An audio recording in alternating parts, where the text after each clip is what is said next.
여러분 안녕하세요. 시아쌤입니다. 오늘은 EBS 수트 고전 소설이죠. 작자미상의 창선 감이록이라는 작품 같이 공부해 보도록 하겠습니다. 창은요 여러분, 작품 제목 먼저 의미 좀 알고 갈 필요가 있잖아요. 드러낼 창이에요. 드러낼 창. 드러내는 거야. 뭐를 드러내는 거야? 창선. 착한 것을 드러내는 거죠. 착한 것을 드러냄으로써 감동하는 거죠. 무엇에 감동해요? 의로울 의자죠. 의로움에 감동한 것을 기록했다. 이런 뜻이 됩니다. 다시 착한 것을 드러냄으로써 그 의로움에 감복한 이야기, 그것을 기록했다라는 의미를 가지고 있습니다. 그럼 여러분, 의로움에 감동했으니까 당연히 해피엔딩이겠죠. 그 해피엔딩을 어떻게 끌어가고 있는지, 착함이라는 것이 무엇인지, 그 착함이 어떤 방식으로 세상에 드러났고 그것이 어떻게 의로움을 감동시켰는지 이런 것들을 주목해서 보시면서 따라가야 되는 고전소설입니다. 이 고전소설이요. 가정소설이고 일단 가정 내 갈등을 다루면서도 인물이 굉장히 많아요.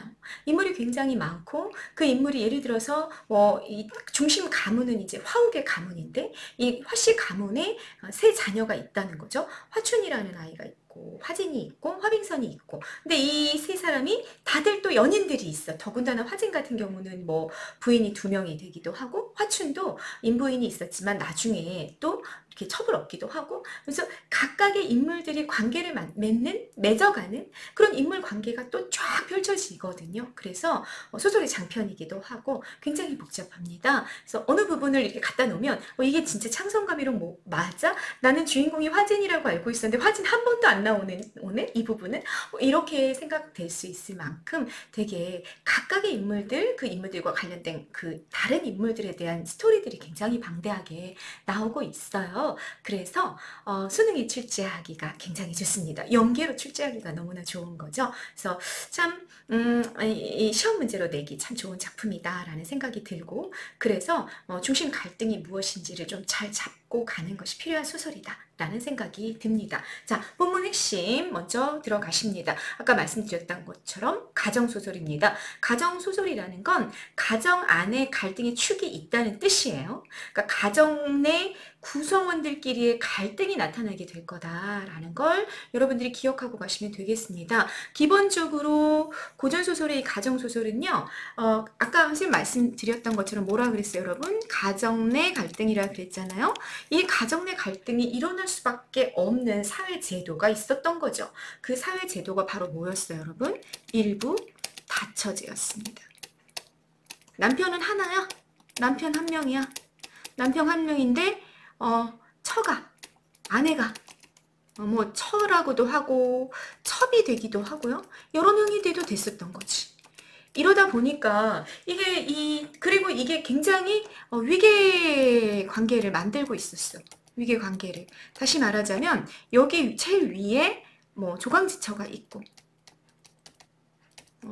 또 그 조강지처가 낳은 장손, 적자, 큰아들이 있었고 그 다음에 여기가 뭐 둘째 부인, 뭐 셋째 부인 나오고 그 뒤에 뭐 첩들이 나오고 뭐 이런 식으로 위계가 굉장히 분명하게 있어가지고 밑에서는 예를 들어 둘째 부인이다. 둘째 부인인데 좀 악한 여인이다. 그러면 조강지처를 치고 자기가 그 위치에 올라가고 싶은 거죠. 또는 이 조강지처가 큰 부인, 제1부인이 좀 악한 인물이야. 그러면 이 밑에 있는 다른 여자들을 굉장히 핍박하고 그 다른 자식들을 굉장히 막 핍박하고 이런 일들이 일어날 수밖에 없는 또 이게 정말 조화롭게 이 위계를 이루고 그 안에서 화목하면 너무나 좋은데 사실 그게 쉽지 않잖아요. 그게 쉽지 않은 상태에서 서로가 서로의 위치를 굉장히 위협당할 수 있는 그 질서가 그 상하 구조가 굉장히 분명했었던 거죠. 그러니까 언제 내가 제거될지 모르는 뭐 이런 권력과 암투가 가정 안에서 벌어질 수밖에 없는 구조를 뭐가 만들고 있었다? 일부 다처제라는 사회 구조가 만들고 있었다는 얘기입니다. 그렇기 때문에 우리 고전 소설들은 이 가정 내 갈등을 정말로 많이 다루게 됐죠. 네, 그런 대표적인 작품이 지금 여러분 보시고 가는 창성감이록이라는 작품이 될 거다. 이거보다 더 유명한 작품은 여러분 뭐 있죠? 김만중의 사신남전기라는 작품이 있죠. 그 작품이 훨씬 더 유명하죠. 그 작품 말고 요번에 수특에서는 창성감미록이라는 작품이 출제되어 있는 상황입니다. 자, 도독소설이에요. 도독소설이라는 건 이 작품을 읽어가면서 독자들이 교훈적인 깨달음을 얻기를 바란다는 얘기지. 어떤 걸 깨닫길 바랄까 여러분? 그런 거 여러분 독해하면서 잡으시면 되겠습니다. 규방소설입니다. 규방이라는 건 여러분 내방, 안방, 그래서 여인의 방이잖아요. 작가 미상인데요. 이 작가가 어머니를 위해 지은 것으로 알려져 있어요. 그래서 규방소설이고 굉장히 여성 독자층들이 많았을 것이다 라는 걸 추정하게 만들어주는 그런 소설이 되기도 합니다. 자, 제재, 주제와 관련된 소재가 뭐냐? 일부 다처제다 라는 말씀 드렸습니다. 대가족 제도 아래에서 일어나는 가정의 풍파, 가정의 갈등, 이것이 핵심 소재가 될 겁니다. 성격, 도독소설이기 때문에 교훈적이고 유교적인 그런 내용들을 독자들에게 깨달음을 주기 위한 의도로 만들어졌다라는 얘기고요. 시점, 네, 고전소설 99%, 3인칭 전지 작가 시점이죠. 작품 바깥에 존재하고 있는 서술자가 모두 알고 모두 서술해주는 그런 시점을 선택하고 있습니다. 주제, 가족 구성원들의 갈등과 화해, 국가적 위기의 해결. 자, 창선감의록이다 라고 말씀드렸잖아요. 그러니까 선을 드러냄으로써 의로움에 감동하는 이야기이기 때문에 갈등이 증폭이 되다가 결국은 그게 화해로 마무리되고, 이렇게 가정 내에 화해가 찾아오는 것과 동시에 국가적인 위기마저도 함께 해결이 되는, 우리 고전소설 같은 경우는 두 개가 굉장히 잘 연결이 되어 있죠. 가정 안에서의 어떤 문제가 해결이 될 때 그게 국가적인 어떤 문제의 해결로도 연결이 되는 그런 구조를 이렇게 같이 연계해서 끌어가는 경우들이 굉장히 많은데, 창성감미록도 그런 모습을 보여주고 있습니다. 네, 의해제 뭐 이런 거 여러분 선생님 텍스트 파일 어디 있는지 아시죠? 읽어보시면 될 것 같고요. 자, 본문 바로 들어가 보도록 하겠습니다. 앞부분 줄거리가 나왔는데 여러분, 앞부분 줄거리에서 인물관계를 잡고 가는 게 굉장히 중요해요. 고전소설을 독해할 때는 선생님이 한번 얘기했었죠. 인물관계를 잡으셔야 되고요. 그리고 인물을 지칭하는 명칭이 계속해서 달라져요. 그래서 누가 누구를 의미하는지를 놓치는 순간 독해가 안 됩니다. 그래서 누가 누구를 의미하는지, 이 벼슬 명칭이 나왔는데 이 벼슬 명칭은 앞에 있는 누구를 가리키는 건지 앞이랑 계속 연결하면서 독해를 해야 된다라는 얘기고요. 지금처럼 창성감미록 같은 작품처럼 인물이 굉장히 많을 때는 여러분들이 그 인물 관계도를 좀 그려놓고 가는 것이 독해에 굉장히 도움이 될 수 있습니다. 선생님이랑 같이 그거 한번 해보도록 하죠. 앞부분 줄거리입니다. 화욱에게 부인이 3명이 있었어요. 화욱이라는 인물이 가부장으로 있는 거죠. 얘가 가부장이야.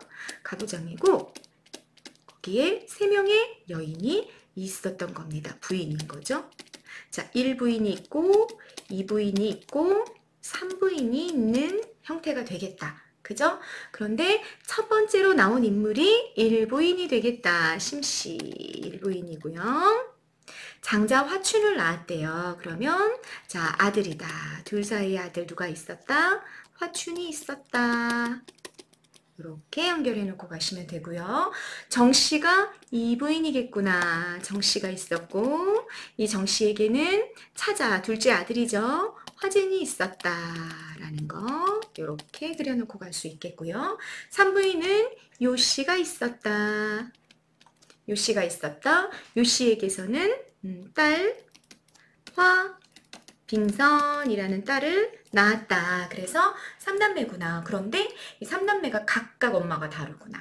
그리고 1부인, 2부인, 3부인이라는 위기구조가 정해져 있었구나 라는 정보를 주고 있는 중입니다. 네, 요씨가 죽었어요. 그러니까 화빙선은 엄마가 없어졌죠.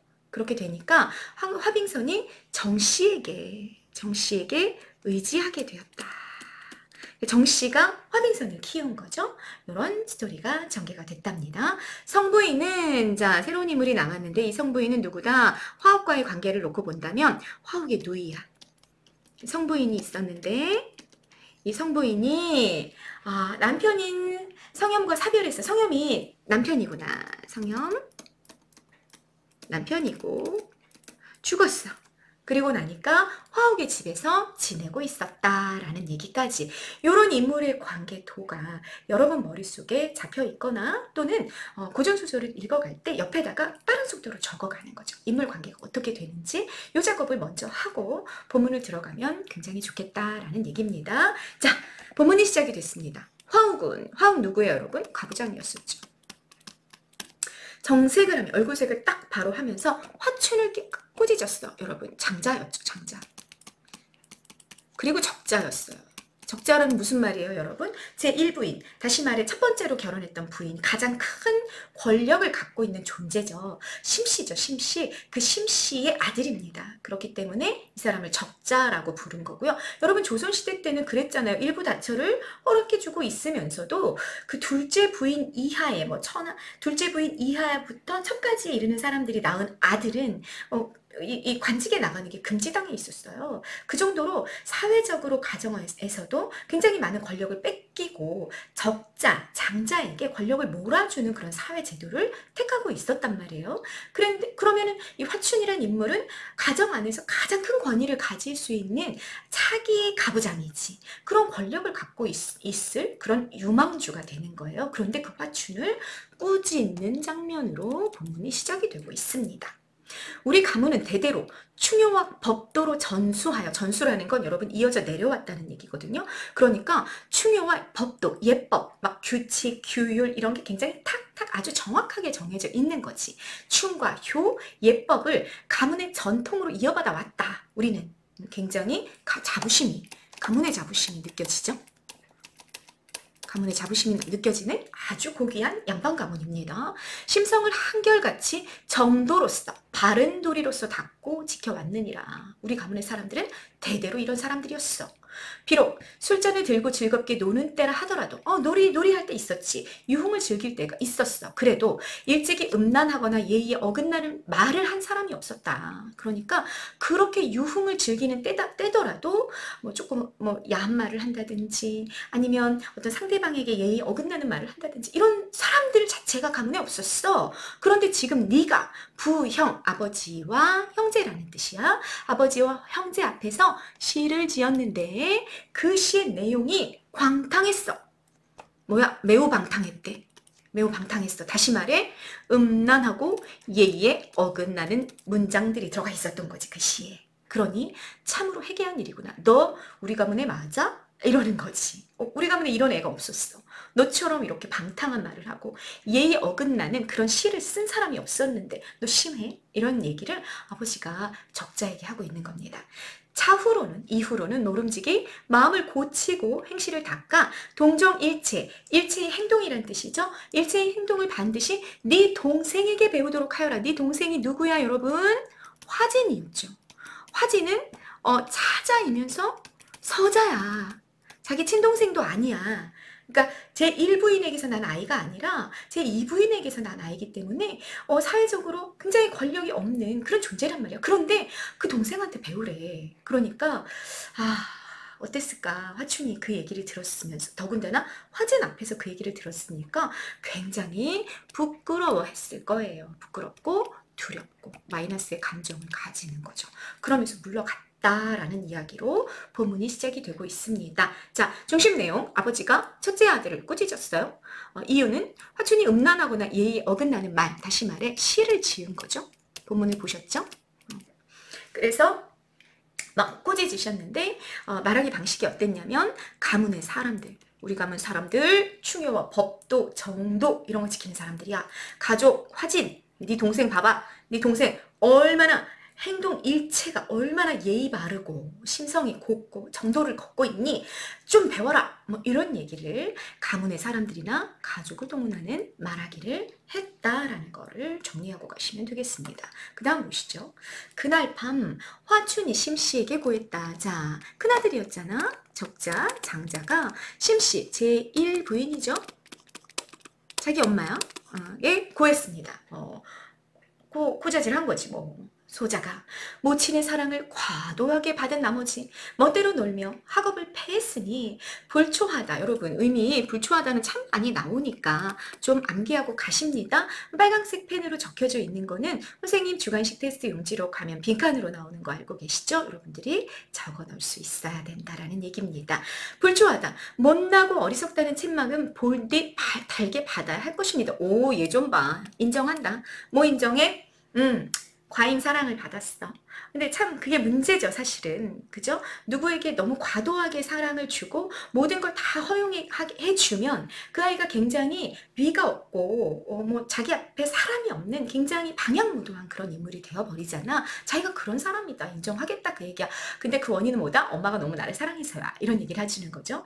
그렇지만 오늘 대인께서 지나치게 노여하시면서 심지어는 화씨 종사가 네 손에서 망하리라라는 말씀까지 하셨습니다. 여러분, 그러면 대인이 누군지를 우리가 아는 거죠. 큰 대자를 썼는데 큰 사람이란 뜻인데 누구겠어요? 아침에 이 화를 내고 뭐 그랬던 사람은 아버지잖아. 그래서 대인이 누군지를 잡아야 된다. 그 얘기 앞 스토리랑 연결해서 화옥을 가리키는 거야. 그리고 화씨종사가 네 손에서 망하리라라는 말씀까지 하셨대요. 그럼 여러분, 이 부분은 좀 이상하지 않습니까? 볼까요, 여러분? 앞에 가서? 여기 화옥의 말이야. 화옥이 뭐라고 말하기까지는 했냐면 화씨 종사를 네 손으로 망하게 하지는 말아야 할 것이야. 이렇게 말했어. 그러니까 네가 행실을 바로 잡아야지 네 손에서 망하게 하면 안 되잖아. 라고 이야기를 한 거죠. 그런데 그 말을 받아서 화춘이 과대 포장을 하는 거지. 침소봉대라고 조그만 것을 크게 부풀리는 거죠. 그래서 아버지가 저한테 화씨 가문이 너 때문에 망할 거야 이렇게 말했다는 거야. 네, 엄마한테 가가지고 포장해가지고 말하고 있는 거 보이죠? 플러스야 마이너스야? 어휴, 얘 마이너스구나 라는 거 잡으시는 겁니다. 자식된 자로서 어찌 원통하게 생각하지 않을 수가 있겠습니까? 너무 서운했습니다. 그 얘기인 거지. 또한 화진이 비록 타고난 재주가 특이하고 행동거지가 볼만하다고는 하나 요것도 인정했네. 요거 인정한 거야. 저 여러분 여기서부터 본디 달게 받아야 한다. 인정. 1. 나 잘못해. 나 되게 행동이 좀 거시기 해. 인정. 화진, 걔는 내가 봐도 내 둘째 동생이고 서자지만 내가 봐도 인정. 걔 괜찮은 애야. 다 인정해. 그런데 대인께서는 소자로 하여금 화진의 앞에 무릎을 꿇고 이런 말은 또 집어넣은 거지. 자기가 청가. 아버지가 그런 말 했어요, 여러분? 그냥 뭐라 그랬어? 마음을 고치고 행실을 닦아 동정일치를 반드시 네 동생에게 배워라 이랬잖아. 그런데 거기에 무릎을 꿇고 이거는 되게 비굴하게 느껴지는 거지. 엄마한테 고자질을 하면서 이렇게 아버지가 하시지 않은 말을 집어넣는 거지. 그래서 배우게 하라고 하셨다. 무릎을 꿇고 동생 앞에서 더군다나 서자인데 걔 앞에서 내가 무릎을 꿇고 배워야 되겠어요, 우리 엄마? 이렇게 말하고 있는 거죠. 천하에 어찌 형이 동생에게 배우는 도리가 있을 수 있겠습니까? 이렇게 화춘이 심씨에게 고자질을 합니다. 이 말을 들으면 내가 엄마여도 좀 열받았을 것 같은 그런 느낌이 들죠. 자, 7번입니다. 자, 두 가지 인정한 거 정리하실 수 있어야 됩니다. 또 그런 인정에도 불구하고 그걸 오케이 내가 받아들이겠어 그 말은 에도 불구하고 화가 난 이유는 아버지가 과도하게 화를 내셨다. 또 동생 화진에게 행실을 배우라. 이거는 관습으로도 맞지 않는다 라고 얘기하는 거지. 그래서 너무 서운하고 굴욕적이다라는 화가 난 이유를 밝히고 있는 대사입니다. 네, 자, 과장된 부분 어디 있었는지 정리했습니다. 여러분들이 쓰실 수 있어야 돼요. 주관식 테스트 치르십시오. 다음 보십니다. 침씨 1분이라고 그랬어요. 너무 화가 났죠. 너무 화가 나고 낯빛이 변했죠. 상공께서 정씨 가문의 요망한 계집과 간교한 아들 화진에게 빠져 기회를 얻지 못했던 것일 뿐이니라. 여러분, 그러면 상공은 또 누구야? 상공은 앞에서 누구한테 심씨가 화가 났겠어요? 자기 아들 누가 혼냈어? 자기 남편이 혼냈잖아. 누구 이름이? 화옥이 혼냈잖아요. 그러니까 상공은 또 누구구나? 화옥이구나. 화옥의 벼슬명칭이구나 라는 거 알 수 있는 거죠. 정씨 가문의 요망한 계집은 누구겠어? 이부인 누구? 정부인이다. 그죠? 강교한 아들 화진, 서자인 화진에게 빠져서 유혹을 받아가지고 정신을 못 차리고 있어가지고 뭔가 무엇이 옳고 무엇이 그른지 판단을 못하고 있어. 네 아비가. 이렇게 말하고 있는 거죠. 지금 이미 무서리가 내렸으니 장차 두꺼운 얼음이 얼고 말 것이다. 자, 여러분 요거는 가나 어디 선생님 정리해놨어요. 여기로 넘어갑니다. 자, 이상견빙지라는 그런 한자 성어입니다. 주역에 나오는 말이거든요. 그 말을 심씨가 인용하고 있는 중이에요. 무서리가 내렸단 말이야. 무서리가 내리고 오는 건 사인이라는 거지. 어떤 사인이다? 앞날에 두꺼운 얼음이 얼 거라, 굉장히 매서운 추위가 얼 거라는 사인이 된다. 그러니까 항상 어떤 일이 생기기 전에는 그 앞에 자잘한 사인들이 있는데 지금 사인이 온 거야 라고 해석을 하고 있습니다. 네, 어떤 사인 여러분? 자, 보세요. 이상견빙지라는 말인데 무서리는 화옥이 화춘에게 꾸짖음을 준 일, 앞에 있었던 그 사건이야. 그건 무서리라, 사인이다. 이렇게 받아들인 겁니다. 그래서 장차 두꺼운 얼음이 낄 거다. 두꺼운 얼음은 화춘의 장자 자리가 위태로워질 거라는 위기의식을 의미하게 되는 거죠. 자, 요거 별표 체크하고 가십니다. 상징이란 말이야. 무서리가 무엇을 상징하고 두꺼운 얼음이 무엇을 상징하는지 여러분들이 이해하고 정리해서 암기해 놓고 가셔야 된다라는 말씀을 지금 드린 겁니다. 됐죠?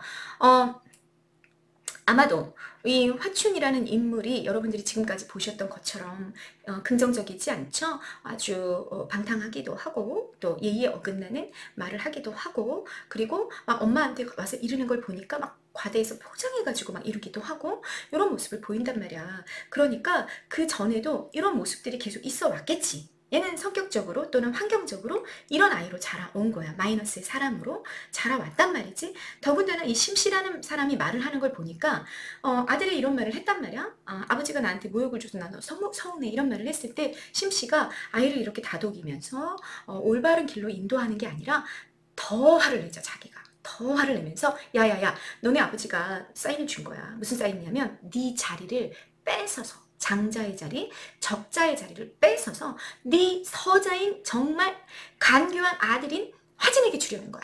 그 사인이야. 내가 알아봤어. 이렇게 말하고 있어요. 그래서 대단히 부정적인 인물 유형이구나, 악인이구나 라는 걸 여러분들이 대사를 통해 잡으실 수 있겠다라는 얘기입니다. 됐죠? 하지만 차라리 죽을지언정 의지죠. 네가 힘없이 머리를 숙이는 꼴, 다시 말해 장자의 자리를 내주는 꼴 내가 절대로 두고 보지 않을 거야 라고 말하고 있습니다. 그러니까 아마 심씨는 위태로움을 느꼈을 거야. 자기가 봐도 자기 아들이 별 볼 일 없거든. 그러니까 제가 이 화씨 가문이라는 엄청나게 고귀한 가문의 가부장의 위치를 차지해야 되는데 근데 그에 비해 둘째 아들 화진은 너무 뛰어난 거지. 어렸을 때부터 훌륭한 거야. 그러니 이게 너무 비교가 되는 거지 자기 아들이랑. 그래서 조마조마한 마음을 이 엄마가 평상시에도 먹고 있었던 거죠. 그런데 결정적으로 화춘이 화옥에게 혼난 그 장면을 가지고 이게 내가 걱정했던 것이 현실로 일어날 것 같다. 내가 이렇게 두고 보진 않을 거야 라는 꾸준 다짐을 하는 계기가 된 사건이 뭐다? 화옥의 꾸준짐이었다라는 걸 알 수 있는 겁니다. 됐죠? 그로부터 심씨는 화춘과 함께 정부인 모자를 원망하여 자나깨나 이를 갈았대요. 그럼 여러분 여기가 악인, 여기가 선인 해서 갈등 관계가 만들어지고 있다라는 걸 대사를 통해 잡으시는 겁니다. 또한 화빙선이 정부인의 손에서 자라났다 하여 앞부분 줄거리에 나왔었죠. 요 부인이 제3부인이었었잖아. 화빙선을 낳고 죽었단 말이에요. 그래서 정부인이 화빙선을 키웠다는 거지. 그래서 화빙선도 미워했대. 그럼 화빙선 너무 자연스럽게 누구 편으로 가는 거야? 이쪽으로 들어가게 되는 겁니다. 그렇게 해서 또 미워했어. 성부인은 그런 사실을 다 알고 있었어. 화학은 좀 몰랐던 것 같아. 가부장이고 바깥 가문의 일도 바쁘고 국가의 일도 바쁘니까 몰랐었던 것 같은데 성부인은 누구였어요, 여러분? 앞부분에서 봤죠. 화옥의 누이였었잖아. 그런데 남편이 죽은 다음에 친정에 돌아와 있었단 말이지. 그 성부인은 그러한 사실, 심씨가 이 정부인 모자를 되게 미워하고 화빙선도 미워하고 이를 갈고 있고 이런 걸 다 알고 있었어. 그래서 화진과 화빙선의 앞날을 깊이 염려했대. 그럼 성부인 또 누구 편이다? 화진과 화빙선 편이구나. 이렇게 나눠지는 겁니다. 그렇게 한두 해가 흘러갔습니다. 자, 시간이 흘러갔죠. 됐죠? 됐죠? 그러면 여러분 우리가 중요해지는 건 이제 14번이 대단히 중요해지는 겁니다. 네. 서술자가 심씨의 반응 뒤에 인물 간의 대립 구도를 설명하고 있었다는 얘기야. 다시 말하자면 여러분들이 이 문장을 읽을 때 하고 한글을 그냥 읽고 넘어가시면 안 되고요. 누가 선인이고 누가 악인이고 여러분 주인공은 누구야? 착한 사람이 주인공이야.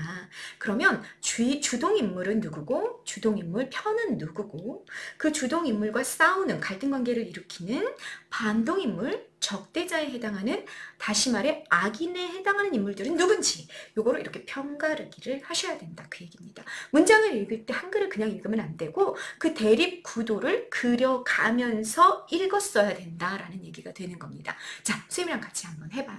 자, 그러니까 여러분 주인공과 적대자를 구분해 보자라는 얘기야. 주인공은 여러분 아까 얘기했죠? 자, 주동인물이라고 얘기하고 착한 사람이다, 악한 사람이다, 착한 사람이다 이거지. 그러면 지금 착한 사람 누구 나와 있는 거야? 화진이 나와 있는 거야.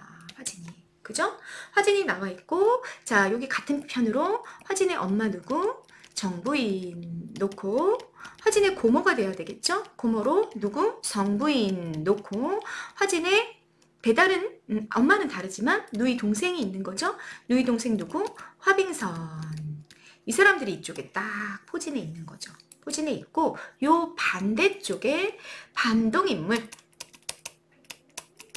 다시 말해 적대자 이들과 싸우는 적대자 그리고 악인으로 누가 있구나? 심씨가 있구나. 그리고 누가 있구나? 심씨의 아들 화춘이 있구나. 요렇게 있구나. 요렇게 그림을 그려놓을 수 있어야 됩니다. 누가 누구 편인지 알고 가라 그 얘기가 되는 거죠. 됐죠? 자, 맥락상 기억, 니은, 디귿이 누구고 가나는 뭐고 이런 거 다 정리했습니다. 자, 그리고 여러분 15번이 됩니다. 이제 이 편가르기를 하고 나니까 가정소설의 갈등의 입장이 좀 정리가 됐어요. 네, 정실은 여러분 누구야? 제 1부인이야. 1부인. 조강지청 심씨죠. 심씨. 그리고 적자 화춘이죠. 이들이 주인공이 아니라 악인이에요. 여러분 가정소설에서 예를 들어 사시남정기 같은 경우에 사시가 제1부인이에요. 제1부인인데 이 사람 굉장히 선한 인물이고 교시라는 첩이 이 사시의 자리를 넘보는 이야기가 사시남정기라는 정말 유명한 가정소설이라고 말씀드렸잖아요. 근데 여기 같은 경우는 오히려 제1부인과 그에게서 태어난 장자가 대단히 악인으로 등장하고 있다는 특징이 있습니다. 잡으셔야 되겠죠. 네, 이 작품이 갖고 있는 중요한 특징이다 그 얘기야. 반면에 차자 누구예요? 화진이죠. 화진이 선한 착한 사람이자 주인공으로 등장하고 있습니다.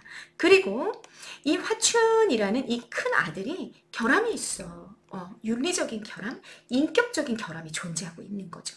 그래서 이게 이 장자가 결함이 있는 바람에 여러분 후일 가부장이 부재할 때 집안의 권위로서 딱 이 질서를 잡아주고 있는 존재가 훅 빠져나가는 순간 이 장자의 결함이라는 게 큰 갈등을 만들고 서사의 동력을 생성하게 될 거다라는 얘기입니다. 무슨 말인지 이해가 되시죠? 왜?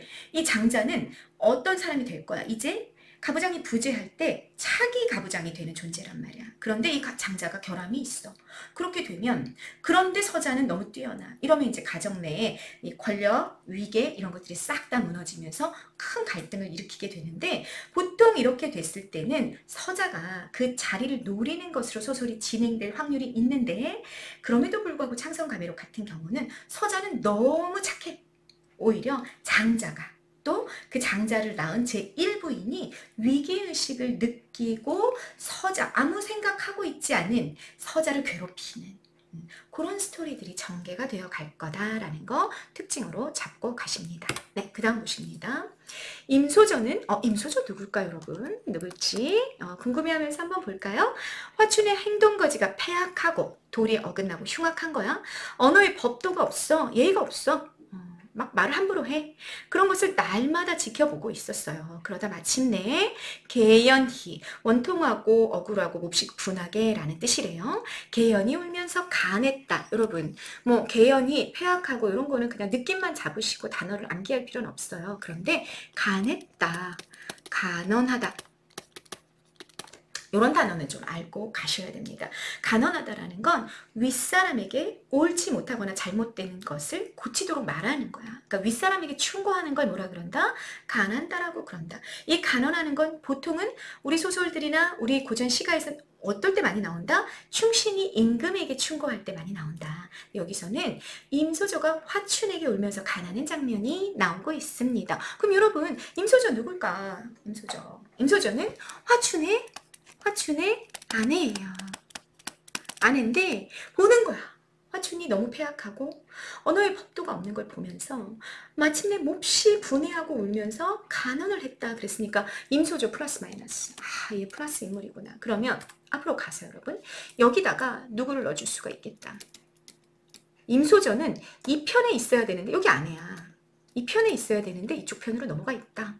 이런 것들을 여러분들이 잡고 가시면 됩니다. 이쪽 편으로 넘어가 있기 때문에 결국은 어떻게 되냐면 심시와 화춘에 의해서 화씨 가문에서 쫓겨나요. 네. 그리고 막 화지는 그 임소조가 쫓겨나지 못하게 하려고 그거는 올바른 일이 아니다. 법도에 어긋난다 그러면서 막 막고 그걸 막아서다가 또 막 두드려 맞고 뭐 이런 일들이 나중에 일어나거든요. 그렇게 편가르기를 제대로 해놓고 가라 그 얘기입니다. 자, 아내인 임소조가 뭐라고 말하는지 들어봅시다. 군자께서는 법도 있는 가문에서 생장했으니 마땅히 윤리를 하실 것입니다. 그러면 이 군자는 누구를 가리키는 말이 되는 거예요, 여러분?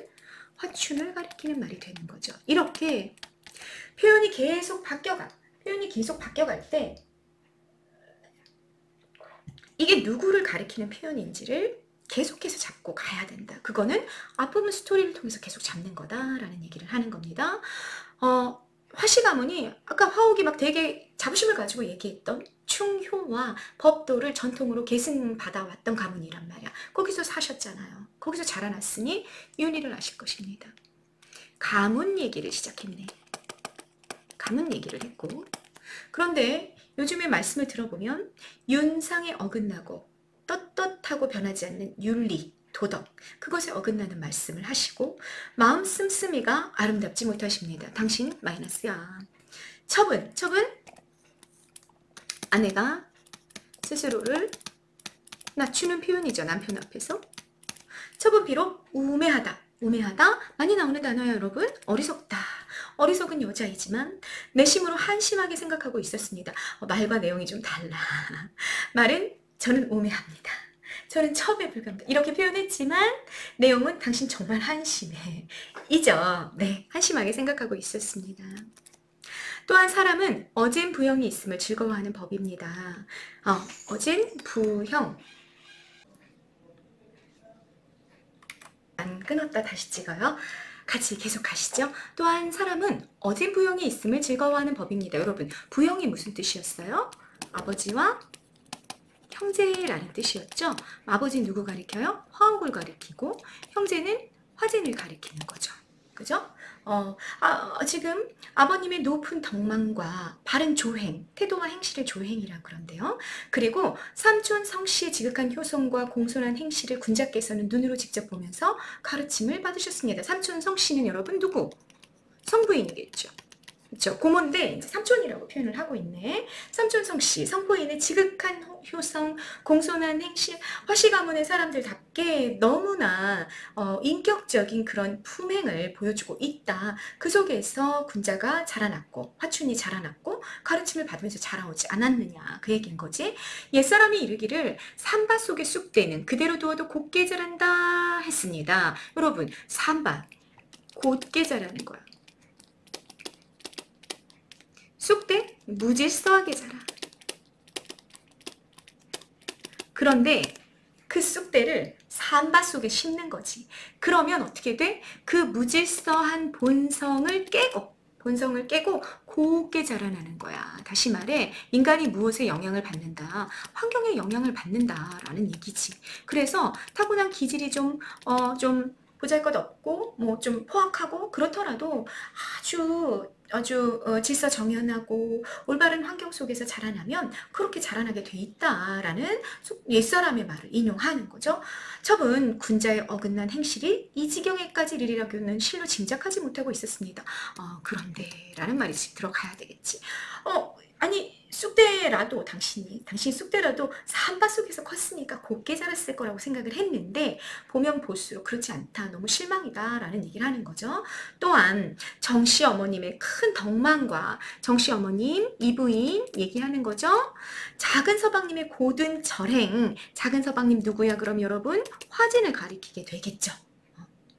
정씨 어머님과 제 이부인과 그의 아들 화진 을 두고 군자께서는 의심할 수 없는 일로 의심하고 있습니다. 의심할 수 없는 일로 의심하고 있대. 뭘 의심하고 있어?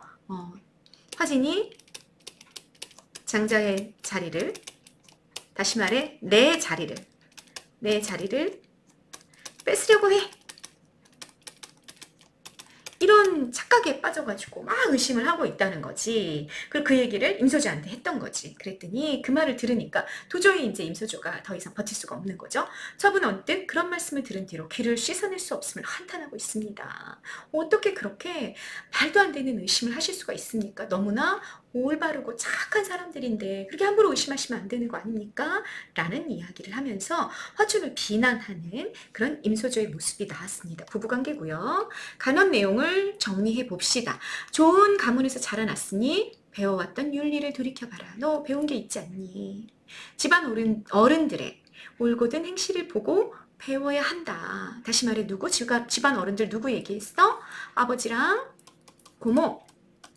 얼마나 올바른 행실을 보여주는 사람들이냐 보고 배워라. 그런데 하는 말이 윤리적이지 않고 마음이 악해. 더군다나 선한 인물들을 모함하고 있어. 선한 인물들 누구? 정부인과 화진을 모함해. 이런 게 너무 문제다라고 이야기를 하는데 이걸 어떤 방식으로 말을 하고 있느냐가 별표 체크하십니다. 남편 앞에서 자신을 겸손하게 낮추어 지칭합니다. 첩이라고 지칭하고 우매한 여자라고 지칭하는 거죠. 그렇게 겸손한 말의 형식은 갖추고 있으나 직설적으로 대상을 향한 부정적 감정을 드러냈습니다. 옛사람의 말을 인용했죠. 어떤 말 인용했어요 여러분? 산밭 속의 쑥대는 그대로 두어도 곱게 자란다 라는 말을 인용해서 자신이 표현하고 하는 말을 전달했습니다. 그걸 우리가 여러분 전고의 활용이라고 이야기합니다. 전고, 모범이 되는 옛 이야기나 말을 전고라고 얘기합니다. 그 전고를 활용하고 있는 모습을 확인하실 수가 있었습니다. 가문의 사람들, 가족을 동원해서 깨우치기를 촉구하고 있죠. 요거는 누구랑 방식이 같아요 여러분? 화옥의 말하기와 동일한 말하기 방식이었다라는 거 확인하시고 가십니다. 기억에서 리을까지 누군지 쌤이랑 다 같이 정리했습니다. 여러분이 혼자 하실 수 있어야 됩니다. 됐죠? 자, 22번만 같이 보고 갑시다. 인물의 성격을 부각하는 주된 인물 지시 방법으로 뭐가 나오고 있다, 여러분? 주로 여러분 지금 따옴표들이 많이 보이고 있죠? 그죠? 따옴표들이 계속 보이고 있어. 다시 말해 인물의 대사가 계속 보이고 있었단 말이야. 그런데 소설에서는 이 인물의 대사를 그냥 주는 게 아니죠. 이 인물의 대사를 통해서 뭐 하기를 바라냐면 성격을 추정하고 갈 수 있기를 바란단 말이에요. 우리는 그런 인물 제시 방법을 뭐라 그런다? 간접 제시라고 이야기한다. 또는 보여주기라고도 하고 장면적이라고도 하고 극적 제시라고도 하는 그런 방식 대사를 통해 인물이 어떤 인물은 선인이고 어떤 인물은 악인이고 이 인물은 무엇을 중요시 여기고 이 인물은 도대체 무엇을 의심하고 있고 이런 것들이 대사를 통해 다 나타나는 거죠. 그런 간접 제시 형태가 사용이 되고 있다라는 것도 확인하고 가시면 되겠습니다.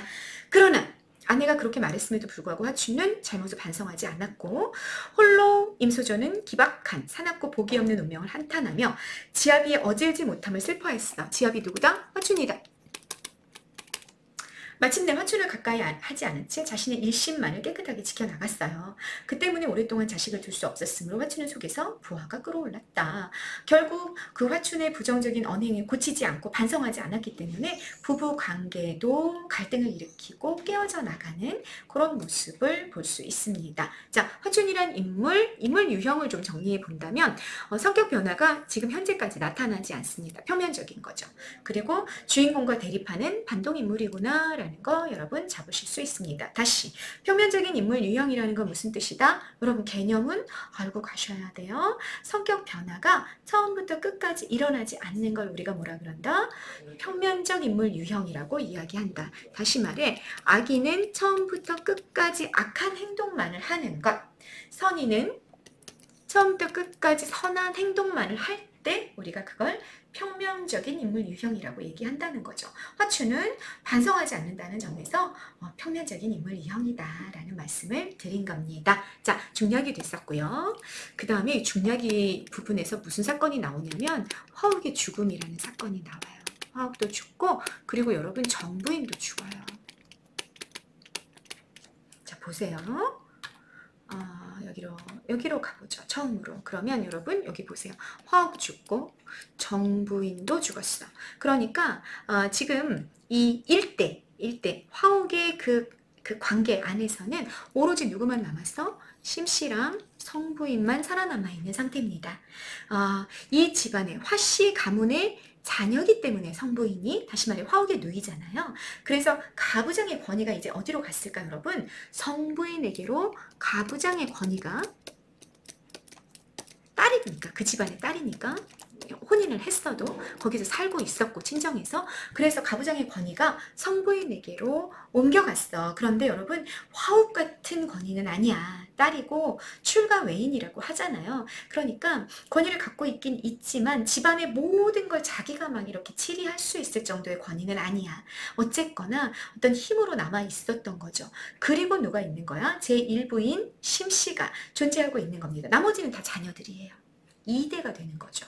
그런 상태가 만들어지는 게 중략 부분입니다. 중략 부분이 있었고 그리고 다시 문제 상황이 나타나 성부인이 그런 가부장의 권위를 가지고 있었던 그리고 이 사람 플러스였어 마이너스였어? 화진과 화빙선을 걱정하고 심씨 음모를 눈치채고 있었던 그런 인물이었어. 플러스였죠. 그런데 이 인물이 얘 집으로 떠나서 다시 말해 남편 집으로 간 거죠. 남편 집으로 떠난 뒤 심씨가 비로소 주먹을 휘두르고 아귀는 입꼬리, 아귀를 실룩거리며 승냥이처럼 으르렁거렸다. 신역 계향과 난향 등도 그 뜻을 심씨의 뜻을 받들어 분주하게 날뛰었다. 자, 악인들의 모습을 묘사하는데 이 서술자가 대단히 부정적인 어휘들을 사용하고 있죠. 비속어도 사용하고 동물에 빗대는 표현도 사용해서 심씨의 굉장히 야만적이고 폭력적인 모습을 부각을 합니다. 그리고 심씨의 그런 조력자들이 누가 있었다? 계향과 난향이 있었다. 그럼 이런 게 나오면 여러분 이런 데다가 체크하는 거야. 계향, 난향, 얘네들은 누구였다? 시녀들이었다. 그런데 심씨의 조력자들이다. 그러니 주동이다, 반동이다, 반동이다, 악인이다. 이런 것들을 계속해서 잡으면서 이동해 가신다라는 얘기입니다. 됐죠? 어느 날 요부인, 화옥의 둘째 부인이자 화빙선의 친엄마인데 제일 일찍 죽었죠. 근데 그 요부인의 유모 취선이라는 존재가 있었어. 그 취선이 소저를 보고 울면서 한탄했대. 그럼 이 소저 누가 되는 거야 여러분? 화빙선이 되는 거죠. 그죠? 그러니까 요부인이 일찍 죽었단 말이야. 그러니까 그 요부인을 따라왔던 취선이라는 하녀가 유모가 되어서 화빙선을 키운 거죠. 화빙선을 보살피고 그럼 그 취선이 화빙선을 보고 울면서 한탄하는 거예요. 지극히 인자하시던 선노야와 선부인께서 소조와 공자를 생각하지 아니하시고 돌아가셨습니다. 중략 부분의 상황이 지금 노출이 된 겁니다. 선은 죽은 사람에게 붙이는 말이래요, 여러분. 그러니까 선노야는 누군 거야? 화옥이 되는 거고요. 선부인, 자, 화진과 화빙선을 돌보고 있었던 부인 누구? 정부인이 되는 거죠. 둘 다 돌아가셨어. 그리하여 문득 두 외로운 고륙에게 쓰라린 고통을 안긴 나머지 주옥 같은 목숨이 언제 끊어질지 모르는 처지로 떨어지고 말았습니다. 두 외로운 고륙 누구다 여러분? 정부인의 아들인 화진과 요부인의 딸이자 정부인이 키웠던 화빙선, 이 두 사람이 너무너무 고통을 당하다가 결국에는 목숨이 끊어질지 모르는 처지까지 이르고 말았습니다. 라고 말하고 있습니다. 누구 때문에? 누구 때문에? 뻔하지. 누구 때문에? 심씨 때문에 라는 얘기가 되는 거죠. 진실로 바라거니와 노신, 늙은 몸이 먼저 죽어 그 참혹한 광경을 보지 않으렵니다. 누구야? 노신, 취선이 자기 스스로를 일컫는 표현이 되는 거죠. 이렇게 말하는데 소조가 화빙선이죠. 화빙선이 눈물만 삼킬 뿐 대꾸하지 않았어. 그러니까 취선이 다시 울면서 말했습니다. 성부인 누구였어? 자기들을 지켜주던 선한 사람들을 지켜주고 있었던 울타리야. 그런데 한번 부중을 집안을 떠나신 뒤로 수선루의 시녀들 중에는 혹독한 형벌을 받은 자가 무수히 많답니다. 수선루 공간 여러분 선생님 여기다 정리해놨어. 누구와 관련된 공간이기 때문에 이토록 괴로움을 당하는 걸까? 성부인이 없어진 이유로. 누구의 공간이겠구나. 정부인의 처소였겠구나라는 거 우리가 맥락을 연결했을 때 나오는 거야. 정부인이 짓고 나니까 그리고 성부인이 사라지니까 심씨가 누구를 괴롭히는 거야? 그 정부인을 모시고 있던 시녀들을 마구 괴롭히고 있는 중인 거지. 정부인을 미워하는 신부인이 주인이 사라진 정씨의 시녀들을 괴롭히고 있다라는 얘기인 거죠. 혹독한 형벌을 받고 이러고 있다. 그 밖에 사람들도 또한 숨을 죽인 채 오금을 펴지 못한다. 여유 있게 이 다리를 이렇게 펴지를 못할 정도로 아주 폭력적인 상황이 집안에 나타났다. 그 운명이 마치 그물에 걸린 토끼와 같습니다. 언제 잡아먹힐지 모르는 그런 폭력적인 상황에 놓여 있습니다. 아, 정부인께서 언제 남에게 악한 일을 하신 적이 있었기에 지금 저희가 이러한 고통을 당하는 것입니까? 정부인 수선루 관련된 인물이다. 돌아가셨고 정말 선한 인물이었는데 그분이 돌아가신 이후로 그리고 성부인이 이 가문을 떠난 이후로 우리가 모두 죽을 것만 같은 위협에 처해 있다라는 얘기를 했죠. 소조 이번에도 역시 아무 말도 하지 않았습니다. 별표 체크입니다. 화빙선의 반응이에요. 왜 이런 반응을 보이는 걸까? 다 맞는 말이야. 자기 유모가 했던 말이 다 맞는 말인데 그래 네 말이 옳다 하지 않아요. 아무 말도 하지 않아요. 친모는 아니지만 심씨 또한 자신의 어머니야. 그러니까 큰어머니인 거죠. 큰어머니. 그렇기 때문에 그녀를 비난하는 말에 대응하지 않고 그냥 아무 말 없이 눈물만 삼키고 있는 거예요. 그래서 화빙선 또한 플러스다 마이너스다 플러스다. 효를 실천하는 착한 사람이다 라는 걸 이렇게 평가하기가 굉장히 분명해지고 있는 모습인 거죠. 됐죠? 넘어가십니다. 그때 마침 난양이 누군지 아셔야 돼요. 심씨의 하녀죠. 플러스 마이너스 인물이었단 말이야. 창밖에서 몰래 그 말을 엿듣고 재빨리 심씨에게 고했죠. 심씨가 난양과 계양으로 하여금 소조를 끌어오게 했어. 그러면 이 소조 누구야? 화빙선이 되는 거죠. 발을 쾅쾅 구르면 꾸짖었어. 천안계집 빙선아. 천안계집이라고 부르죠. 예, 신분을 가문 안에서의 신분을 의도적으로 강하게 부각시키는 거야. 너 서녀야 서녀. 너 일부인의 딸도 아니야. 넌 천안애야. 이렇게 얘기하는 거죠. 빙선아. 흉악한 마음을 품고 천안 자식의 편에 서서 감히 적자의 지위를 빼앗고자 하여 뭐라고 얘기해야 될까? 뭔가 망상에 빠져 있는 게 아닐까? 뭐 이런 생각이 드는데 흉악한 마음을 품고 천한 자식의 편에 섰대. 그럼 이 천한 자식은 누구야? 자기 아들 아니고 이 제1부인의 자녀가 아닌 그 자식 누구? 화진. 편에 서서 감히 적자 정실이 낳은 아들 누구? 화춘 자기 아들. 내 지위 장자의 자리를 네가 뺏고자 하여 먼저 정모 서자가 아버지의 정실을 이루는 말이에요. 그러니까 정모는 누군 거야? 심씨가 되는 거죠. 일부인 심씨. 나부터 없애려고 천왕종 취선이 함께 은밀하게 일을 꾸몄느냐? 오모나 뭐라는 거야. 너 취선이랑 같이 나 죽이려는 음모 꾸미고 있었지? 이렇게 말하는 거예요. 소조가 너무 기가 막혀 아무 말도 하지 못하고 구슬 같은 눈물만 줄줄 흘렸습니다. 자, 심씨의 트집 내용 여러분 정리하시고요. 난양은 어떤 기능을 했어요? 갈등을 증폭시키는 기능을 했죠.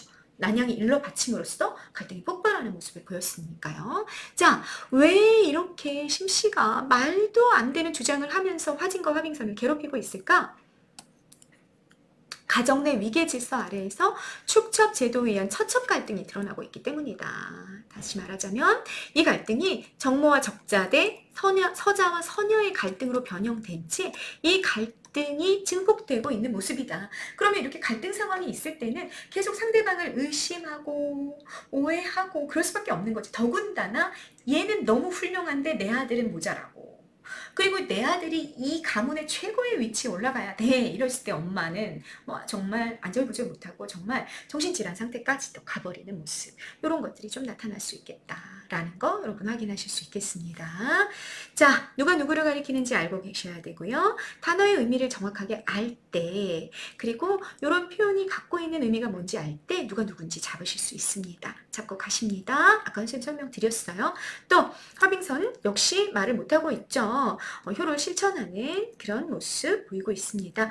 그렇지만 적극적인 여인은 아니야. 대단히 소극적인 여인이다. 라는 것도 잡으실 수 있겠습니다. 그 다음 보시죠. 심씨는 이번에 화진을 부릅니다. 사실은 주 목적은 얘야. 얘가 훌륭하고 뛰어나거든. 얘가 자기 아들 자리에 올라갈 만한 아이거든. 그래서 마당에 무릎을 꿇게 하고 쇠 몽둥이로 난간을 쳐 부수면 어머 너무 폭력적이지 않아요? 그죠? 난간을 쇠 몽둥이로 쳐 부셨어. 그리고 큰 소리로 죄를 꾸짖었습니다. 천한 자식 화진아, 너 서자 주제에 감히 뭐 이러는 거지. 성부인의 세도를 믿고, 성부인 누구였어? 고모였잖아. 아이들 고모. 자기에게는 시누이. 그 세력을 믿고 선군을 우롱해. 선군 돌아가신, 선은 돌아가신 분한테 붙이는 거라 그랬어. 돌아가신 아버지를 우롱해. 적장자의 지위를 뺏으려고. 적장자가 누구야? 마춘이잖아. 자기 아들. 그죠? 성군은 누구였어? 화욱이고. 지위를 빼앗으려 했으나 하늘이 악인을 도울리 없어 대사가 실패로 돌아가자 이제는 도리어 요망한 누이 흉악한 종년과 함께 짜고 흉악한 짓을 저지르려 하느냐. 뭐 악인, 요망한 누이, 악한 종년 다 나왔어. 누가 누구야? 심씨의 입장에서 악인 누구? 화진이다. 자기 아들의 자리를 넘보는 화진. 요망한 누이 누구다? 화빙선. 악한 종년 누구다? 취선. 이게 탁탁탁 나와줘야 돼요, 여러분. 흉악한 짓 뭐다? 장자의 자리를 뺏는 것이다. 화진은 생각한 적도 없어. 혼자 막 이러고 있는 중이야. 화진은 통곡하면서 심씨를 바라보고 대답했다. 인생 천지의 오륜이 중하고, 자, 이 논리 좀 보세요. 논리 가운데서는 부자가 더욱 중합니다. 부자 유친이 굉장히 중한 오륜입니다. 오륜에 삼강 오륜이 있고 오륜의 최고는 부자 유친입니다. 다시 말해 아버지와 아들 간에 자식 간에 친함이 있는데 이 친함은 상당히 위계적인 구조 안에서 아버지는 자식을 사랑하고 자식은 아버지에게 효를 다하고 그게 부자 유친이란 말이야. 그게 있습니다. 그런데 아버지와 어머니는 하나이십니다. 어버이로서 하나야. 그러니 소자가 비록 무상하나 함부로 행동하고 버릇이 없으나 겸손의 표현이죠. 겸손의 표현이고요. 어찌 모친께서 그런 말씀을 하실 수가 있겠습니까? 소자는 선군자의 혈속, 돌아가신 아버지의 피부치로서 모부인 슬하에 있는 자입니다. 모부인 누구? 심씨를 말하는 거죠. 큰어머니 심씨 당신 슬하에 있는 자녀입니다. 그러니 제가 부자 유친을 실천하는 이로써 심씨 당신 큰어머니께 효를 다해야 하는데 제가 어찌 그런 일을 하려고 마음먹었다 얘기하실 수가 있습니까? 라고 얘기하는 거죠. 빙선이 자 여기까지는 부자 유친이라는 인류를 들어서 어버이에 대한 도리를 자기가 저버린 적이 없다라는 항변을 한 거고요. 두 번째 빙선이 비록 취선과 함께 수작했다는 건 여러분 서로 말을 주고받은 거예요. 서로 말을 주고받은 적은 있지만 사사로운 정으로 주고받은 말은 본래 큰 죄가 될 수 없습니다. 그냥 개인적으로 자기 마음을 얘기했을 때 그게 실제로 뭔가 행동으로 옮겨지지 않았는데 그 말을 가지고 뭐라고 그럴 수는 없는 게 아니냐라는 얘기인 거죠. 그리고 그렇게 원망에 찬 말을 개인적으로 주고받았다 할지라도 그 죄는 취선에게 있다. 빙선은 참견한 적이 없다. 오명을 덮어씌우는 말씀은 더욱 삼가야 할 것입니다. 천만 바라건대 조금 불쌍히 여겨주시기를 바라겠습니다. 빙선을 좀 불쌍히 여겨주십시오. 빙선은 아무 말도 한 적이 없고 개인적인 원망의 말조차 취선의 말일 뿐이지 않았느냐. 용서해 주시고 봐달라라고 애걸을 하는데 그 애걸의 방식이 대단히 논리적으로 이루어지고 있다는 거 여러분 확인하실 수 있었습니다. 자, 39번 심씨의 포악한 성격, 행동을 통해 쇠몽둥이, 난간을 쳐부수고 큰 소리로 이런 행동 묘사랑 비속어를 사용하는 대사를 통해 보여주고 있잖아요. 그러니 역시 성격을 제시하는 방법은 뭐였다? 간접 제시였다. 자, 간접 제시, 대사, 또 외양이나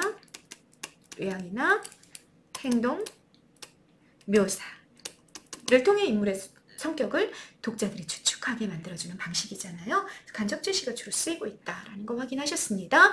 심씨 입장에서 ABC, 악인, 요망한 노인, 악한 종년 확인하셨고요. 심씨말의 요점, 심씨가 가장 두려워하는 게 뭐다?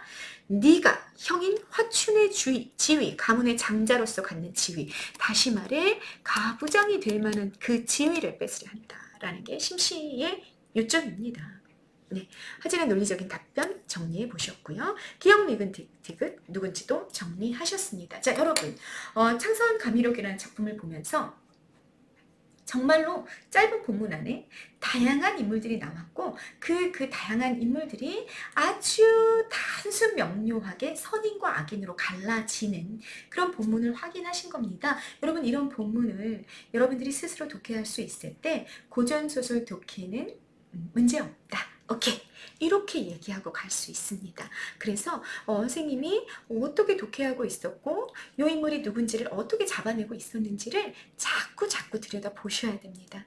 네, 그래서 앞부분이랑 연결하는 스토리를 이루어내시면서 누가 누군지 관계 잡고 선인 악인과 갈등을 잡고 이렇게 하다 보면 고전 소설이 좀 유형이 만들어져요. 많지 않아요. 그 유형이. 그 유형 안에서 거의 패턴화된 행동들과 갈등들이 일어나거든요. 그래서 이렇게 하나를 아주 잘 잡아놨을 때 그런 유형 패턴이 내 머릿속으로 저장이 되고 고전소설 읽는 것이 비로소 쉬워질 수 있습니다. 그런 연습을 게을리하지 마시고요. 열심히 연습하셔서 주관식 테스트 치르는 게 만점으로 통과하는 게 그게 연습의 하나가 될 수 있을 것 같아요. 그래서 고전소설 어려워하지 말고 수능에서 만점으로 통과하는 그런 영역이 되시기를 바라겠습니다. 네, 이번 영상 여기까지 찍겠습니다. 감사합니다.